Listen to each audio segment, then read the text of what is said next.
guys. Hi. We are back. Thea, Paigey. Thea's got a little drooling problem going on over here. Don't mind her. Yeah, you got a drooling problem going on. We are going to teach you how to make a bat today, and then I'm going to teach you a measuring activity that you could do today. So the first thing we're going to do is drool. No, just kidding. We're not going to do that. Just you. Continue on. We're not going to drool. We're going to make some bats in the night sky. So we're going to pretend that this is the dark night sky that the bats like to fly in. And we're going to make a moon first. So what we're going to do is take a yellow piece of paper or a white piece of paper or a gray piece of paper, whatever color you want to make your moon. I wanted to make mine yellow, and I'm going to draw a circle. Pretty easy. We know how to draw a circle. It's just a big curved line that closes.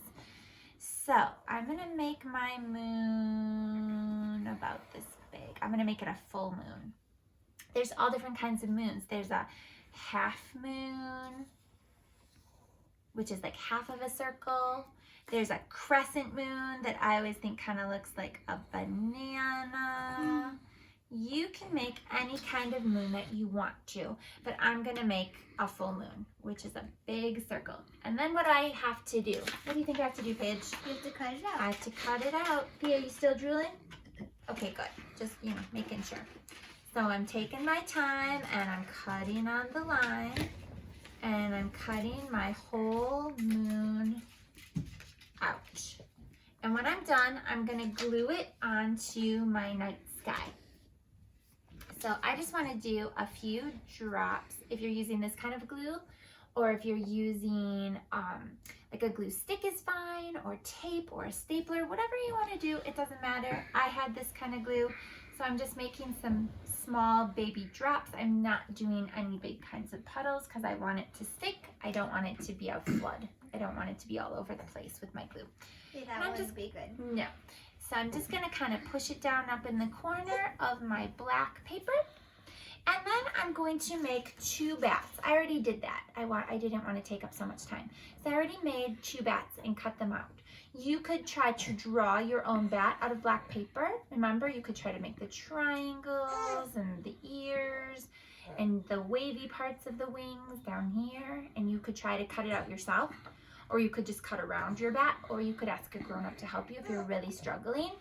Then what I want you to do is I want you to tape your bats down onto your black paper. So I'm going to tape one bat kind of flying like that. And I'm going to tape one bat kind of flying like that. When you tape it, you can't really see it because both of them are black. That's true. So that wouldn't be a very good picture, would it? No. It wouldn't really be good because you couldn't even see the bats. But I'm not finished yet. So what you could do is, if you don't have any white paint, I have some white paint, and then I mixed white and black paint together to make gray, because white and black together kind of make a gray color. That's smart. You could do that, but if you don't have paint, you could use a white crayon. That would work as well. Or anything else that you can think of that is white would be totally fine. But I had some paint, so I'm going to dip, let me make some room on my little tray here. I'm going to dip my cotton ball, and I just put a cotton ball onto a clothespin so I didn't get my fingers dirty, but you don't have to do that. You could just use your fingers and dip your cotton ball in. That would work too. You could use a sponge. Whatever you have at home is totally fine. And I'm going to dip my paintbrush in, and I can go right over my bat.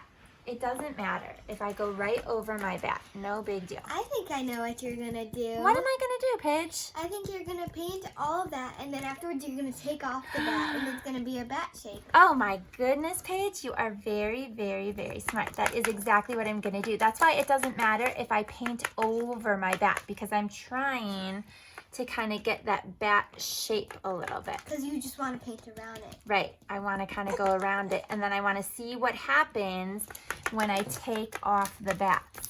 And I'm kind of doing a little bit of gray, a little bit of white into the night sky. I'm going around my bats like this. Is it like a mama bat and a daddy bat? It could be. And what do you think they're doing, those bats? I think they're just flying around, and because it's nighttime. They're flying around looking for their Food in the night. And they're prey in the night.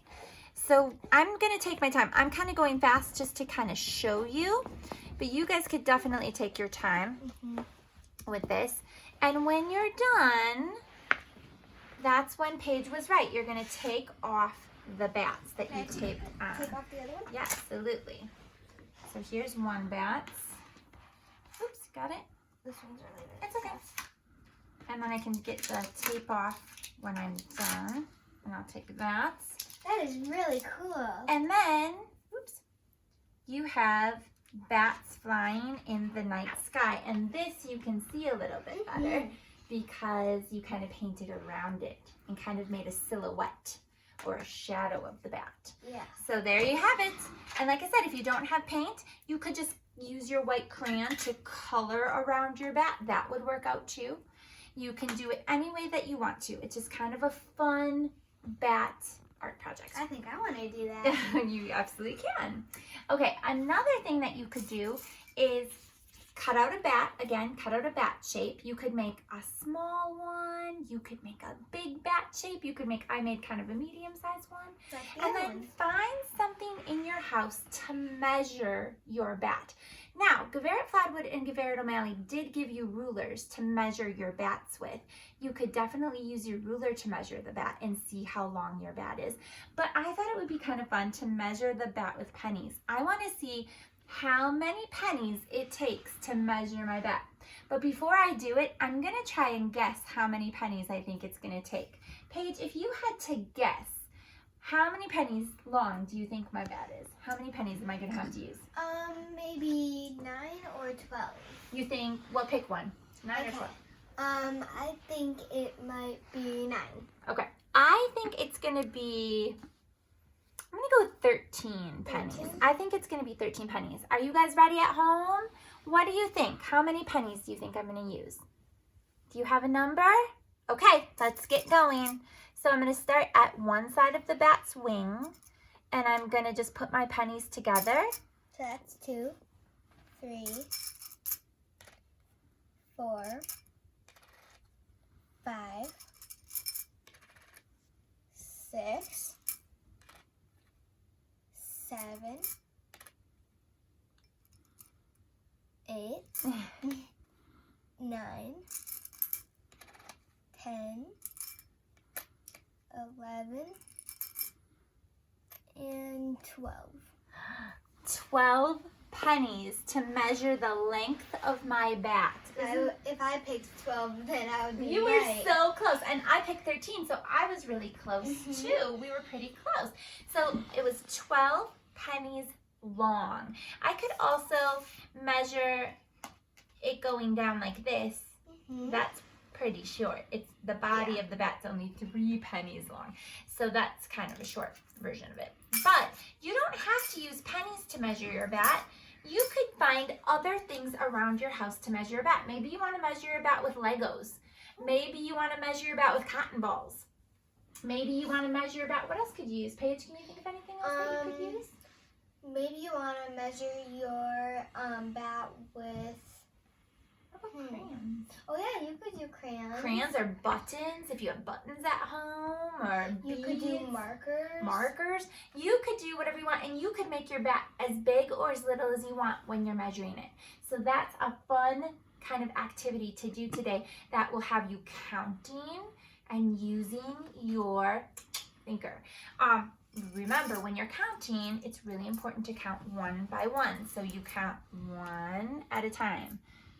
2, 3, And sometimes 4. I lose where I'm counting, so I write it down on a piece of paper. That works too. Or you could always go back and use your one finger and point at it. 1, 2, 3, 4. Remember to go slow when you're counting and count one thing at a time.